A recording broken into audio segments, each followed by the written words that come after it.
Hey guys, so I'm going to come on and give you a quick update or a quick tutorial on day 141 Tuesday and day 142 Wednesday on what you need to be doing.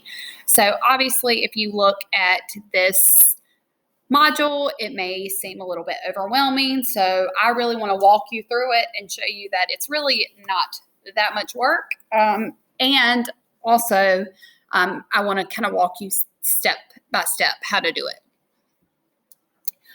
Also, guys, before we get to that, I do want to tell you that some of you may be getting emails from me if you are scoring below a 60% on the quizzes that we are doing.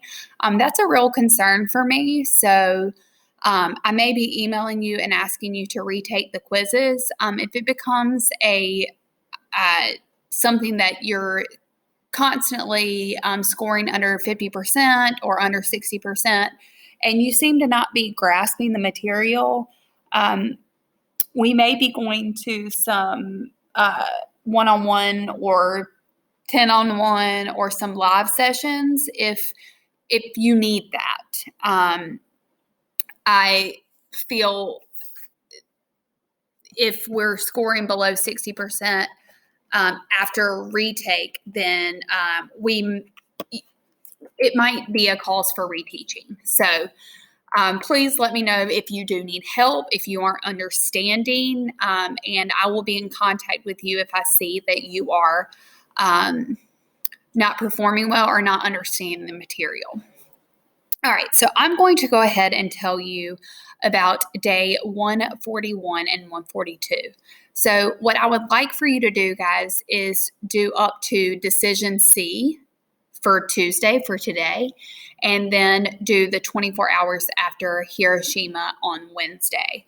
Now, I know some of you like to get things done. I know some of you may like to procrastinate. If you choose to do it at your own pace, that's fine, but this would be how I would do it if I were assigning it to you if we were at school.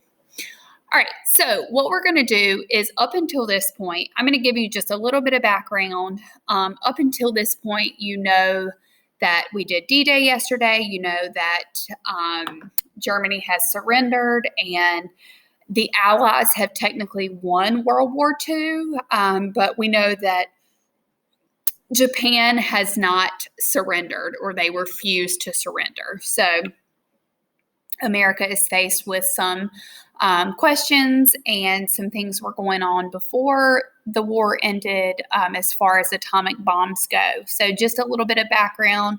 Albert Einstein was working hard to make this atomic bomb, and he felt that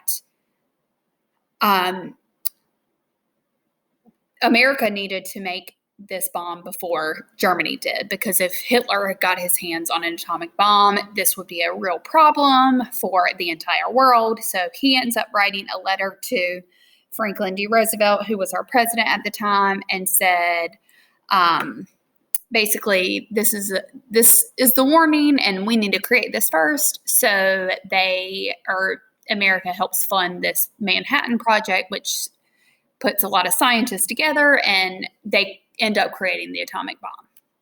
So that's going to be your decision A. So after you do your vocabulary, guys, this is going to be very short. So you'll watch the vocabulary video on dropping the atomic bomb to give you a little bit of background, and you're just going to write an ABC statement. So you're going to use the first letter of your last name.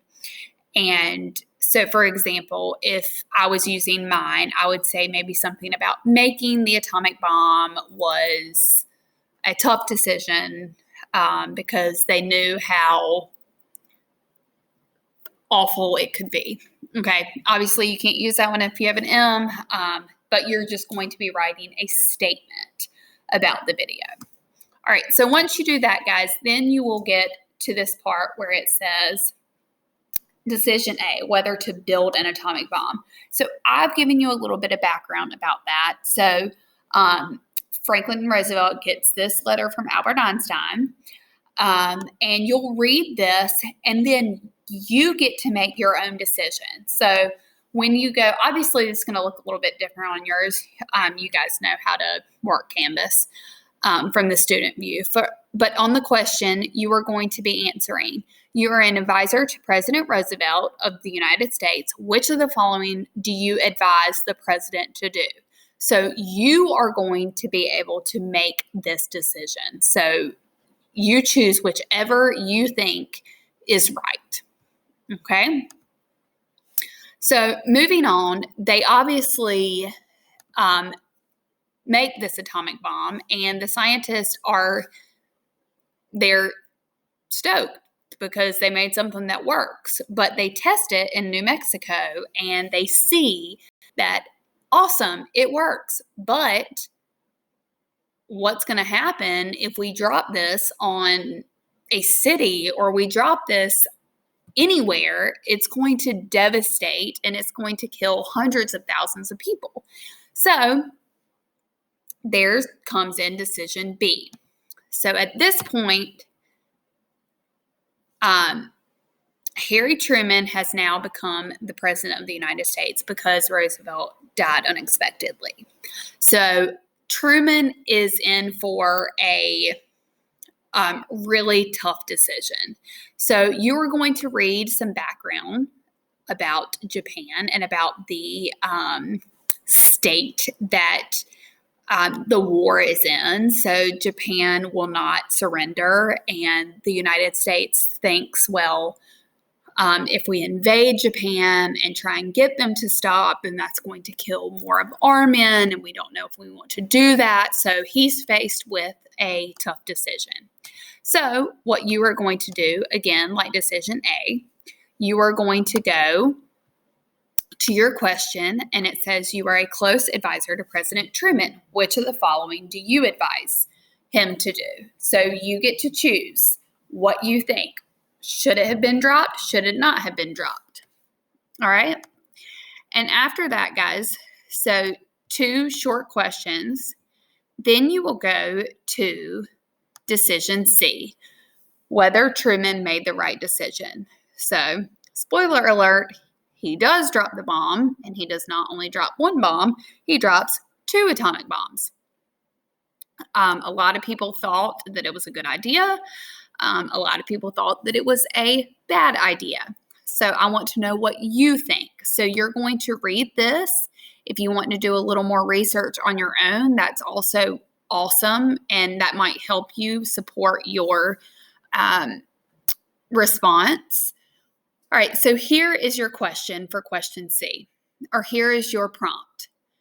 Truman's decision to use atomic weapons against Japan is one of the most controversial in history. Obviously, guys. In retrospect, do you think that Truman made the right decision in authorizing the use of atomic weapons? Write your response as a post in the discussion forum. Defend your answer by citing 3 pieces of evidence from this reading, or from articles A and B as well. Also, if you want more information and you get outside sources, you may use those as well.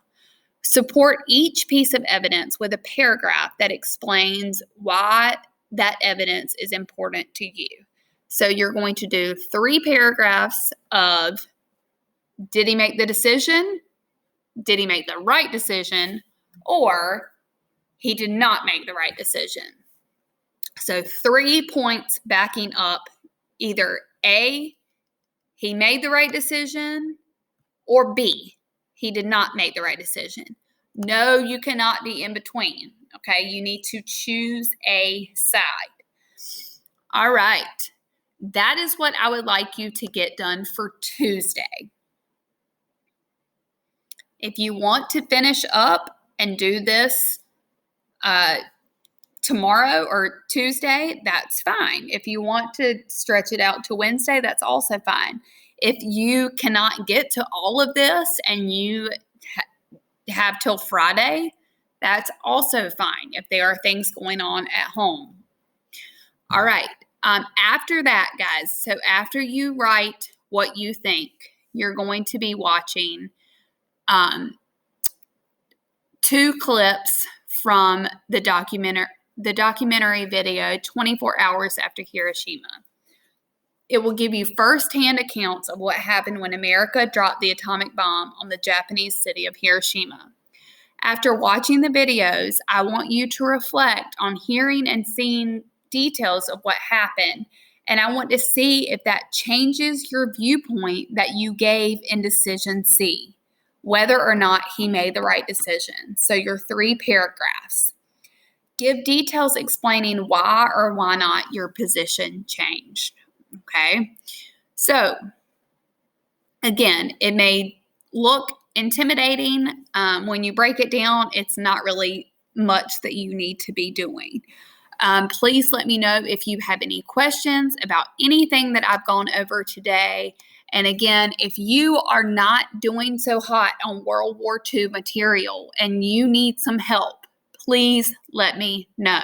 I've reached out to some of you and I will continue to reach out. But I would love to know that if you need help. We are having a World War II test come up next week. Obviously, we're nearing the end, and I will be doing a live for our study guide and answering any questions that you guys have. But if I need to do something before then, please let me know. All right, guys, I will plan on setting up our 1 o'clock meeting on Wednesday. I hope you can make it. All right, have a great day.